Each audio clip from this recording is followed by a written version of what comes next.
Greetings, everyone. I'm Mar. Once again, this is my opinion. We go from an episode that had a few funny moments, but I just can't find myself rewatching it, to an episode that I will never get tired of rewatching, and that is Traffic School, which is another Kathy Ann Stump episode. We've already seen two this season, Anniversary and The Letter, and we're going to see many more over the next 4 seasons, so that's going to be a name you're going to hear, so get used to it. And funny enough, this episode debuted on 4/20, April 20th.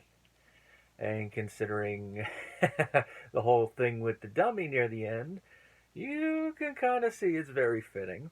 And it involves the police, so The plot is that Robert has recently agreed to start doing traffic school.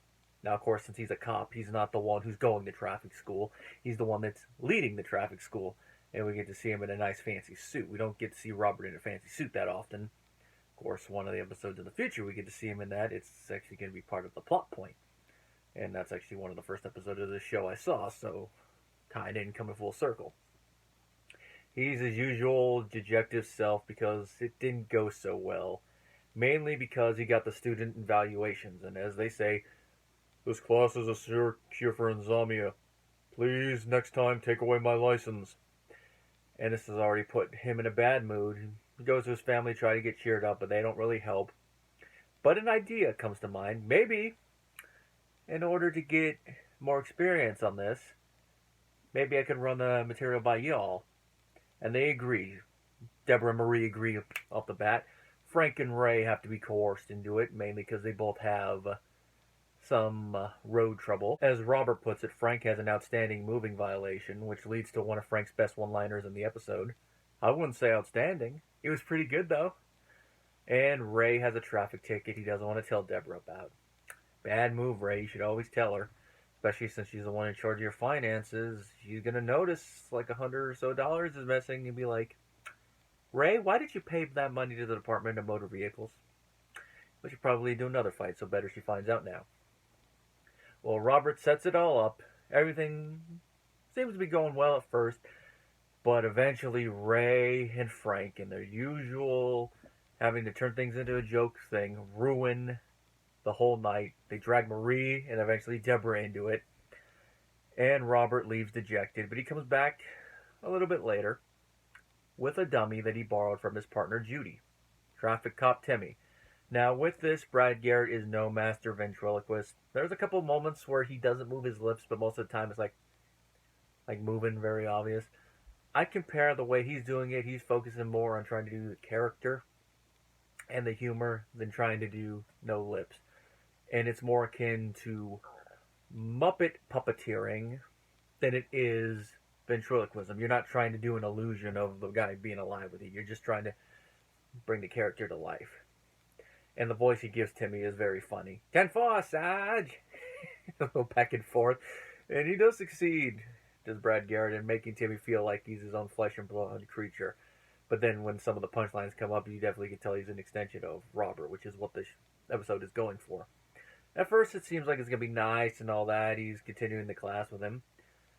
But then it goes off the rails when it's a seemingly innocent question becomes personal, where he asks Marie, what do you do when you start driving?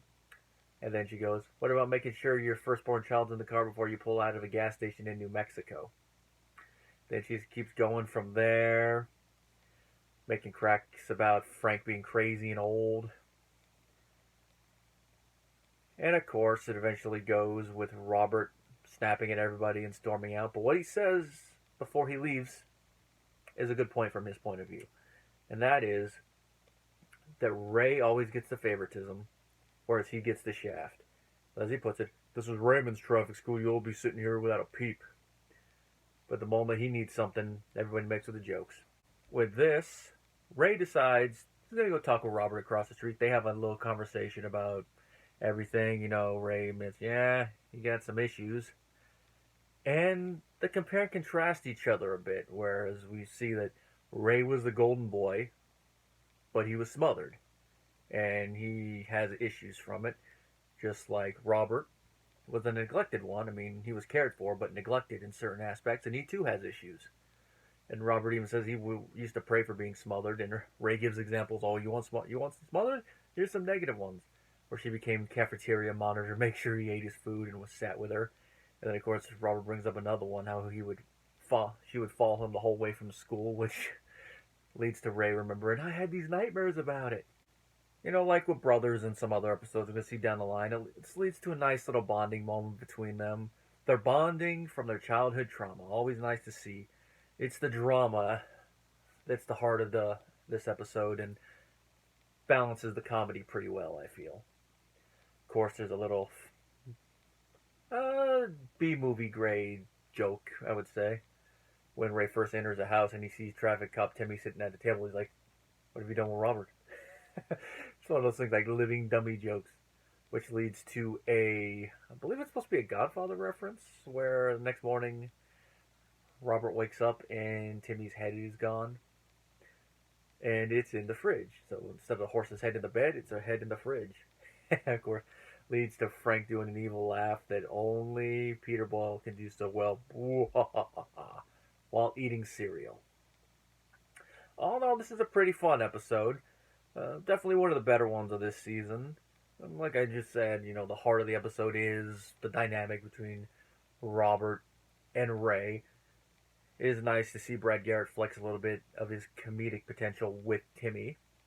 Of course, then he transfers it into dramatic when he does his little speech about everybody being too busy. But that also goes into slightly tragic comedy because you're laughing along with the rant, but you're also feeling, so it's balancing.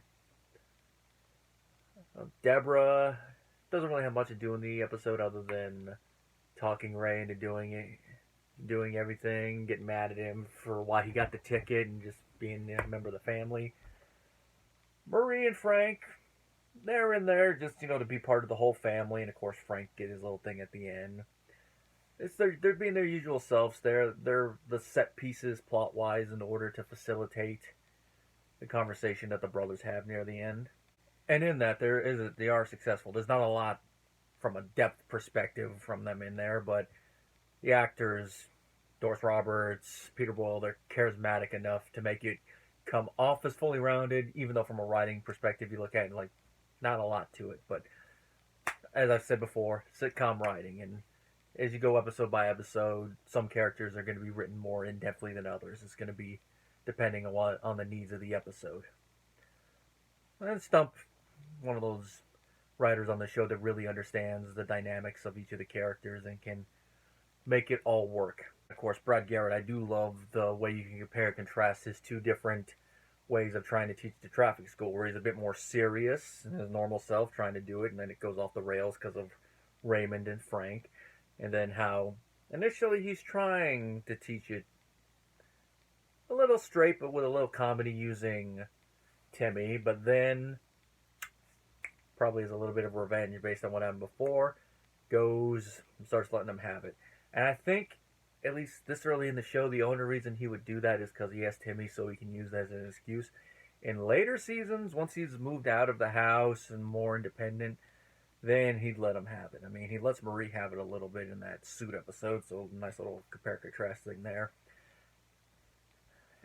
If that episode had happened right now, I don't think... He might have still let Marie have it, but then that might have been the catalyst of him moving out. So, like, different character little dynamics there.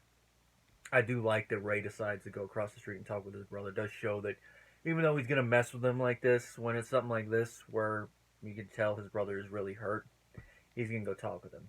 Frank, even though he loves his sons, I don't think he's going to go across the street and talk with his son like that. He'd just be like, oh, you got to toughen up, Nancy. Even though in a later episode he does kind of open up. But that's when they're all out in a boys' night thing. Marie, yeah, she'd go talk, but it'd be in her own Marie way. And it'd be more like her talking down to Robert, trying to boost him up rather than trying to talk to him.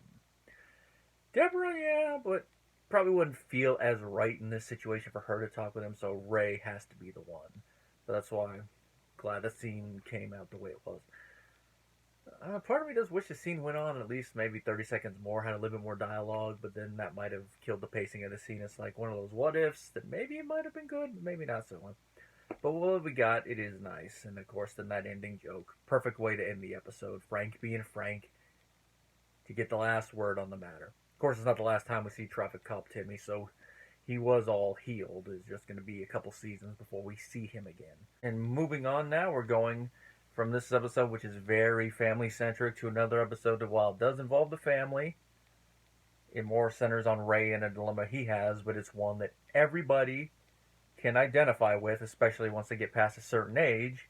And like a couple other episodes I've seen already in this rewatch review series, it's probably going to be one that does hit home a little bit more.